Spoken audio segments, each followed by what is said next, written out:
see what is going on in Tanzania, right? What is going on in Cameroon? Remember that the president of Cameroon, the country ruled by ancestor, that man has been in power from when George Weah started playing football in 1988. George Weah came out, retired from football, president of Liberia, left office, he is still there as the president.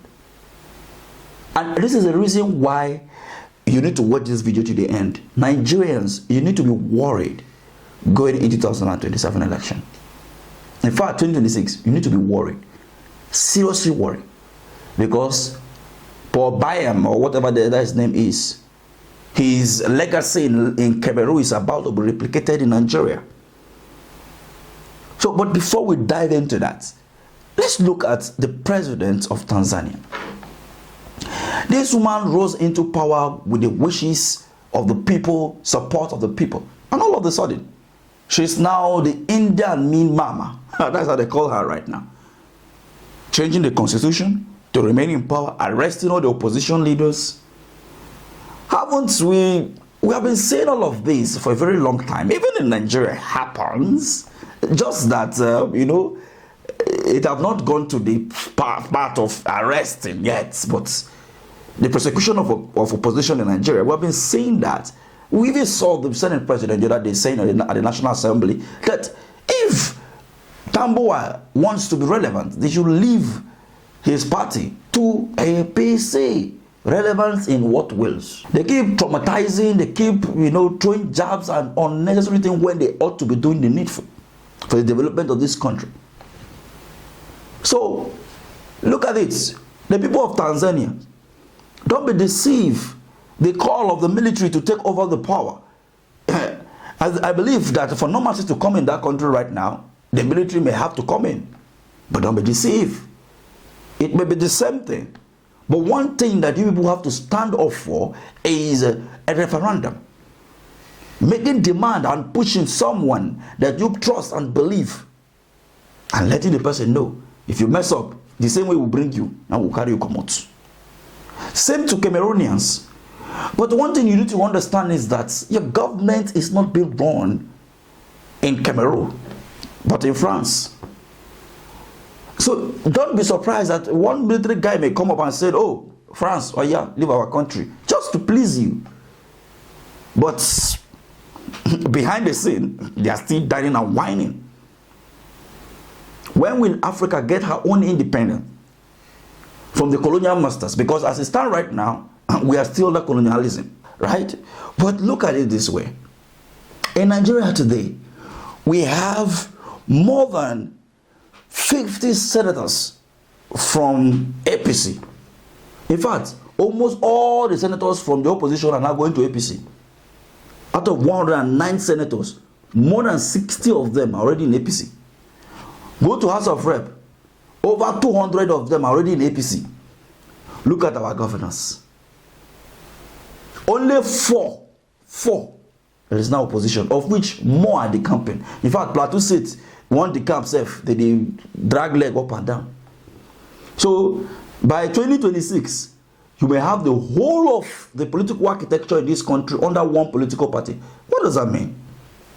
No, come to think about it. What does that mean? The Cameroonian philosophy is about to happen in Nigeria, right?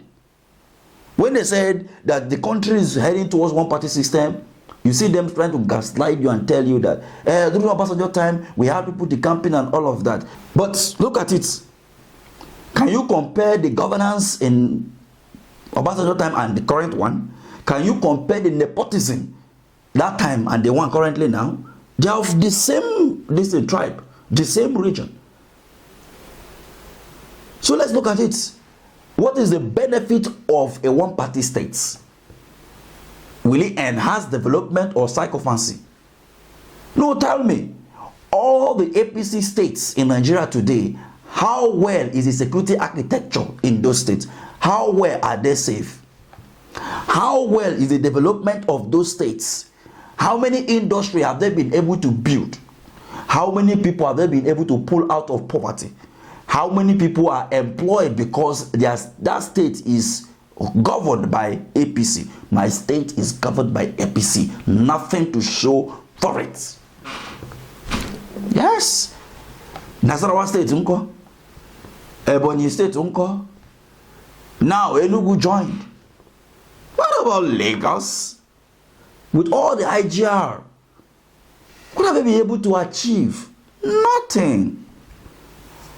You will see House of Assembly member sharing 500 naira to his constituents, buying wheelbarrows and bike to give their constituents.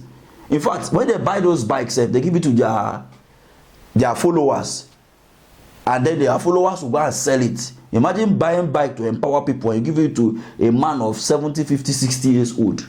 How do you, for what? Empower them how? You are giving it to people that are your supporters. They will now sell it out. Instead of doing a tech hub, instead of doing something of, look at education, healthcare. And anyway, so that is where we're headed right now. They are busy singing praises to one man in a villa. Psychophancy is now the order of the day in the National Assembly. And you see, that is how it started in Cameroon. And you can see today, what about in Uganda? How far with the country? So many African countries, you will see their uncle was the president for 40 years. They now become the president for 50 years. And they're grooming their children. Look at your minister of FCT flying all the way to Dubai for an official assignment with 2 of his kids. And then you see Tinubu, everywhere you go, you see Sheikh Tinubu. See, I'm telling you this thing, take it from me. It's just a matter of time like this. Cameroon philosophy, ancestral lineage of Cameroon. They are giving what? Handshake with Nigeria right now. They're about to transfer it to Nigerian politicians. And guess what? Just guess it. Sheikh Tinubu will be your president. Your prime minister will be Wike's children. May God have mercy on you. Keep on praying and do not act. Thank you for watching.